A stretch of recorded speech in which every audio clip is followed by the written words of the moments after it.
Les parcs de Disney sont reconnus pour être très identiques les uns aux autres. Par contre, le parc japonais présente des caractéristiques qui sont propres à sa culture, ce qui fait en sorte que les visiteurs de l'endroit peuvent apprécier l'expérience et générer des souvenirs mémorables. Disneyland Tokyo présente entre autres un personnage qui a été délaissé aux États-Unis par manque d'intérêt, mais dont les Japonais sont fous.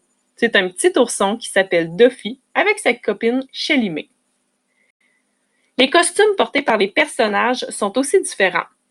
Les Japonais consacrent énormément d'importance à la mode et à la présentation visuelle, ce qui fait que les costumes ont une qualité supérieure qu'aux États-Unis.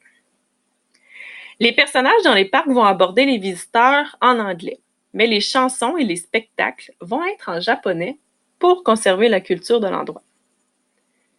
Certains manèges ont des thèmes complètement différents de ceux d'Orlando. Pour s'adapter aux intérêts des Japonais, la Tour de la Terreur, un manège très populaire aux États-Unis, porte le nom d'Hôtel Hightower parce que le concept de base ne rejoignait pas les Japonais autant que les Américains. Les coutumes japonaises ont aussi profondément influencé la conception du Splash Mountain à Tokyo, un manège qui ressemble beaucoup à la pitoune qu'on retrouve à la ronde. Aux États-Unis, les sièges se chevauchent les uns sur les autres, ce qui fait que les gens sont très proches. Cependant, s'asseoir à proximité des autres, ça fait pas partie de la culture japonaise. Les concepteurs ont donc redessiné le manège pour permettre aux visiteurs de s'asseoir côte à côte.